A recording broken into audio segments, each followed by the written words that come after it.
ঝড়ের দিনে মামার দেশে আম কুলাতে সুখ, আমি বলতে পারলাম কি না জানি না। এই যে এরা যেভাবে কাদারা দামাকতেছে আমার বাগানে, আমি আসছি গতকালকে প্রচুর বৃষ্টি ছিল। হ্যাঁ, তো গতকালকে বৃষ্টি এবং ঝড় প্রচুর, আম কিন্তু পড়ে পড়ে আছে। দেখেন আমার ঠিক গেটের সামনে,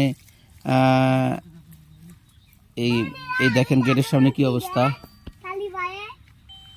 তারপরে আম আরো পড়ে আছে। আসো এদিকে, আমরা আম কুলাবো না। কোনটা কোনটা আম নিবা? এটা। আচ্ছা আমরা আম কুলাবো। ওই আমটা না, ওই আমটা না, ওই আমটা, ওই আমগুলো নাও। আচ্ছা সাপ থাক, তোমার আম নাও। আসো। এই যে আমার বাগানের আমগুলো দেখেন বেশ চকচকে আছে এখনো, এবং অনেক বড় সাইজের। এগুলো ঠিক ঈদের পর পর হারভেস্ট করা হবে।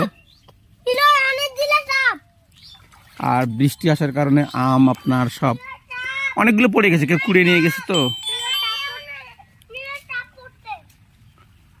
আমগুলোর কালার আসতেছে, ঈদের পর পর দেখবেন যে আমের কালারগুলো আরো বেশ আসবে।